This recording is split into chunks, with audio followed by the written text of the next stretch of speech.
Ingat ceritanya yang seorang perempuan waktu dimandikan? Lupa pasti, saya ceritain lagi aja.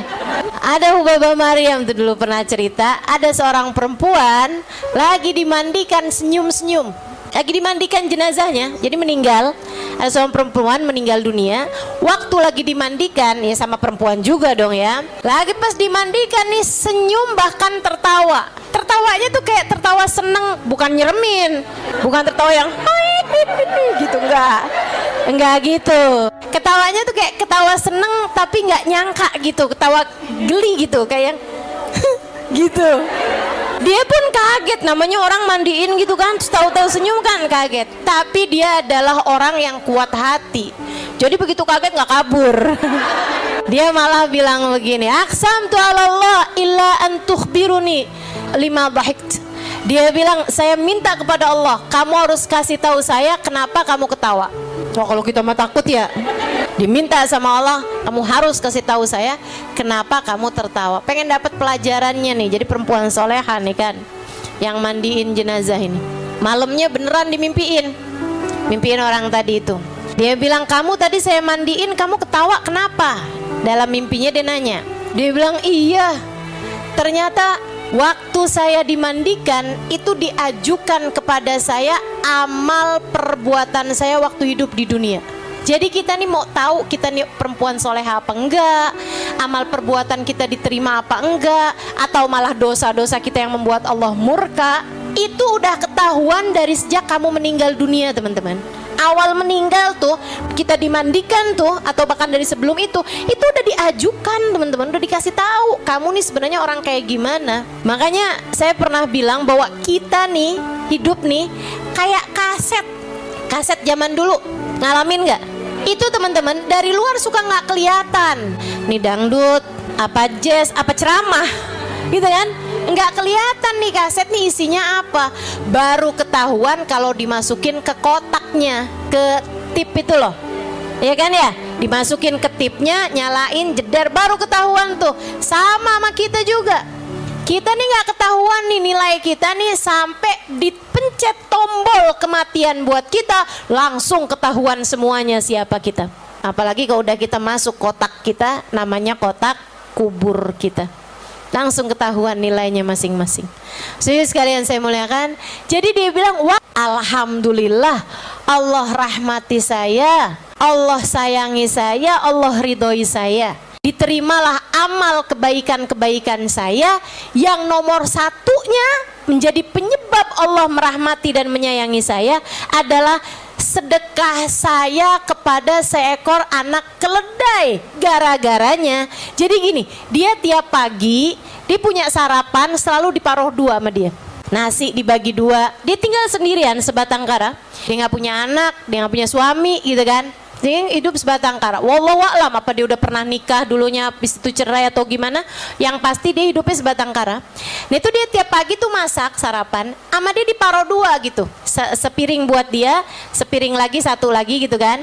Habis itu tempenya dia masak dua, satu buat dia, satu buat satunya. Dia bikin bihun, satu taruh sini, satu taruh situ. Pokoknya semua sarapan dia tuh diparuh dua tiap pagi. Nah yang sepiring itu dia akan sedekahkan kepada orang miskin pertama yang lewat depan rumahnya. Bisa tukang sayur, bisa tukang sampah, bisa siapa aja gitu. Nanti kalau udah orang lewat gitu kan, tukang ojek atau apa aja gitu. Udah sarapan belum pak? Makan deh pak. Sarapan nih, ayo sarapan dulu deh gitu kan.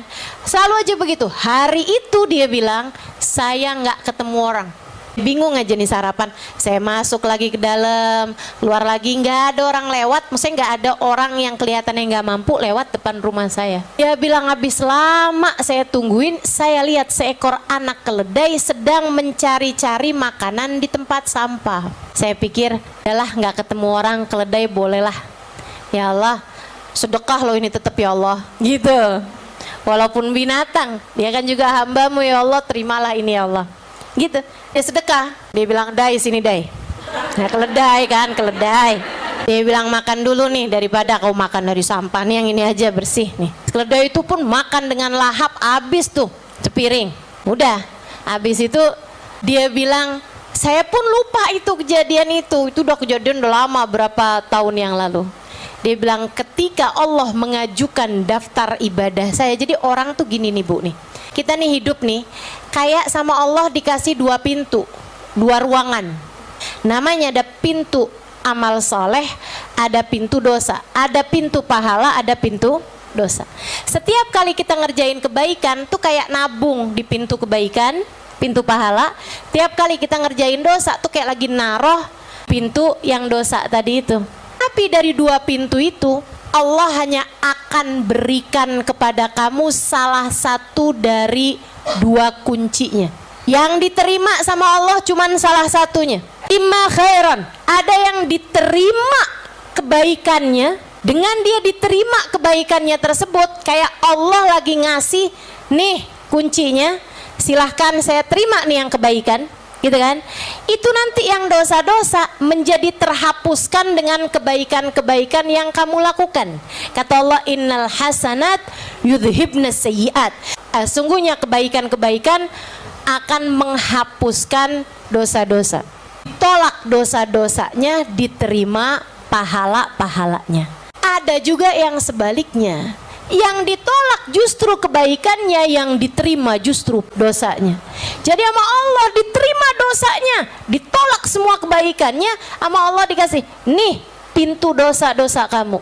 Terus yang pahala yang saya udah kerjain, udah aku tolak semuanya, kata Allah. Nyakanya memang karena dia melakukannya, bukan karena Allah.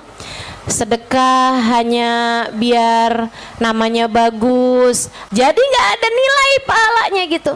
Yang diterima adalah dosa-dosanya, naudzubillah min dzalik. Nah itu kalau udah kayak begitu tuh, yaudah yang diajukan sama dia adalah dosa-dosanya. Nah di antara dosa atau pahala itu ada satu pahala atau ada satu dosa yang menjadi penyebab Allah memberi kunci-kunci ruangan itu. Ada amal ibadahmu yang diterima, yang Allah suka, sampai sesudah Allah suka sama kebaikan itu, Allah tuh kayak yang, nih kuncinya, kamu sudah aku terima di sisiku, silahkan masuk ke dalam keridhoanku. Kalau udah kayak begitu, dia meninggal dunia, namanya mati dalam keadaan husnul khatimah. Sebaliknya pilihan yang kedua, orang yang kebaikan yang gak diterima sama Allah, yang diterima justru dosanya, karena dia telah melakukan sesuatu hal yang membuat Allah murka bener sama dia. Allah kesel, Allah marah betul-betul sama dia. Allah kayak tolak semua kebaikannya dia, kemudian Allah terima semua dosa-dosa dia. Nih kunci dari dosa-dosamu selama ini. Karena hal inilah aku marah padamu, aku tutup pintu kebaikan darimu, dan aku berikan kepadamu kunci pembuka semua dosa-dosa yang telah kamu lakukan selama ini. Hanya sampai-sampai katanya Sayyidina Ali Zainal Abidin Ibn Husain bin Fatimah bintun Nabi sallallahu alaihi wasallam, la tahtakiranna minal amali syai'an la'alla fihi radah. Jangan pernah remehkan perbuatan dosa sekecil apapun, siapa tahu ia jadi sebab Allah ridho padamu.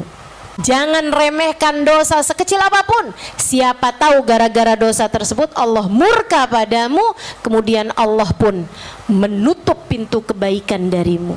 Ngeri nih. Dia bilang yang nomor satunya yang menjadi penyebab Allah menerima saya adalah sedekah saya kepada anak keledai hari itu. Saya kan jadi nggak nyangka banget gitu. Ternyata yang itu. Dia pun ketawa gitu, gak nyangka ternyata amal itu yang diterima sama Allah. Nah kita gak pernah tahu teman-teman, kita pernah tahu. Mungkin sedekah kepada yang sedang sangat memerlukan, kita gak tahu. Mungkin kalimat-kalimat indah yang kamu sampaikan kepada suamimu, mungkin belayan hangat kepada anak-anakmu yang sedang hatinya patah karena dibully sama teman-temannya, kamu gak pernah tahu. Jangan remehkan kebaikan sekecil apapun itu. Siapa tahu di sana terdapat keridhaan Allah Subhanahu wa taala. Gitu. Jangan nunggu kaya buat sedekah. Jangan. Semampunya. Setiap kali ada ladang-ladang kebaikan, bismillah.